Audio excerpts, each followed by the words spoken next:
आजादी के महज 28 साल बाद ही देश को तत्कालीन प्रधानमंत्री इंदिरा गांधी के फैसले के कारण आपातकाल के दंश से गुजरना पड़ा, जिसे देश का काला अध्याय भी कहा जाता है। 25-26 जून की रात को आपातकाल के आदेश पर राष्ट्रपति फखरुद्दीन अली अहमद के दस्तखत के साथ देश में आपातकाल लागू हो गया। अगली सुबह समूचे देश ने रेडियो पर इंदिरा गांधी की आवाज में संदेश सुना कि भाई और बहनों, राष्ट्रपति जी ने आपातकाल की घोषणा की है, लेकिन इससे सामान्य लोगों को डरने की जरूरत नहीं है।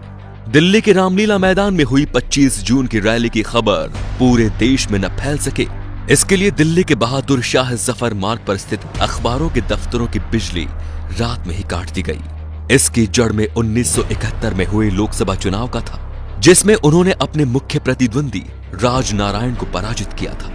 लेकिन चुनाव परिणाम आने के 4 साल बाद राजनारायण ने हाईकोर्ट में चुनाव परिणाम को चुनौती दी। 12 जून 1975 को इलाहाबाद उच्च न्यायालय के न्यायाधीश जगमोहन लाल सिन्हा ने इंदिरा गांधी का चुनाव निरस्त कर उन पर 6 साल तक चुनाव न लड़ने का प्रतिबंध लगा दिया और श्रीमती गांधी के चिर प्रतिद्वंदी राजनारायण सिंह को चुनाव में विजय घोषित कर दिया। राजनारायण सिंह की दलील थी कि इंदिरा गांधी ने चुनाव में सरकारी मशीनरी का दुरुपयोग किया, तय सीमा से अधिक पैसा खर्च किया और मतदाताओं को प्रभावित करने के लिए गलत तरीकों का इस्तेमाल किया। अदालत ने इन आरोपों को सही ठहराया था। इसके बावजूद श्रीमती गांधी ने इस्तीफा देने से इनकार कर दिया। इंदिरा गांधी ने अदालत के इस निर्णय को मानने से इनकार करते हुए सर्वोच्च न्यायालय में अपील करने की घोषणा की और 26 जून को आपातकाल लागू करने की घोषणा कर दी।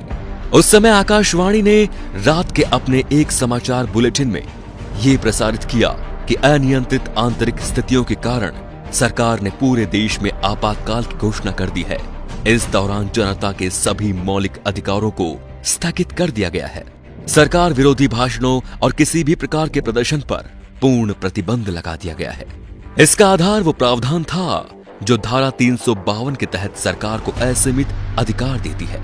इंदिरा जब तक चाहे सत्ता में रह सकती थी। लोकसभा विधानसभा के लिए चुनाव की जरूरत नहीं थी। मीडिया और अखबार आजाद नहीं थे। सरकार कैसा भी कानून पास करा सकती थी। मीसा और DIR के तहत देश में 1 लाख से ज्यादा लोगों को जेलों में ठूंस दिया गया।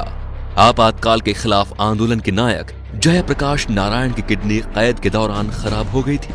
देश के जितने भी बड़े नेता थे, सभी के सभी सलाखों के पीछे डाल दिए गए। संजय गांधी ने VC शुक्ला को नया सूचना प्रसारण मंत्री बनवाया, जिन्होंने मीडिया पर सरकार की इजाजत के बिना कुछ भी लिखने बोलने पर पाबंदी लगा दी। जिसने भी इनकार किया उसे जेल में डाल दिया गया।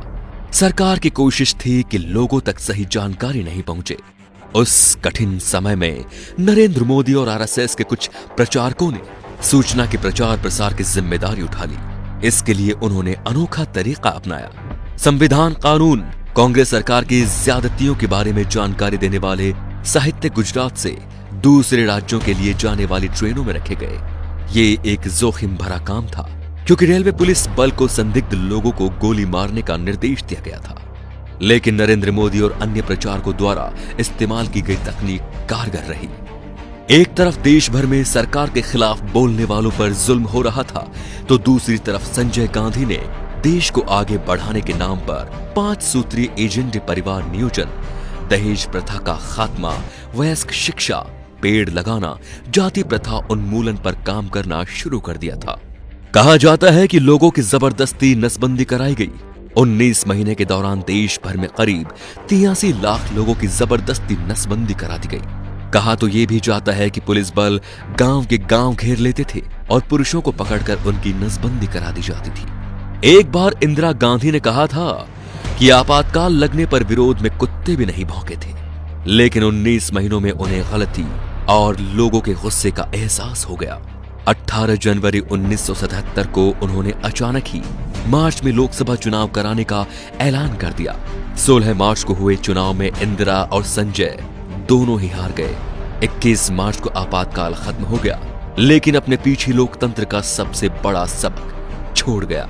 तो दोस्तों, इंदिरा गांधी ने अपना राजनीतिक करियर बचाने के लिए इस आपातकाल की घोषणा की। इस आपातकाल का कदम क्या सही था? क्या लोकतंत्र का चौथा स्तंभ कहे जाने वाली मीडिया को जेल में डालना सही था? इन सारे सवालों को लेके आपकी क्या राय है कमेंट बॉक्स में जरूर बताएं। हमें आपका इंतजार रहेगा। और वीडियो पसंद आया हो तो लाइक कीजिए और वीडियो को शेयर जरूर कीजिए। धन्यवाद।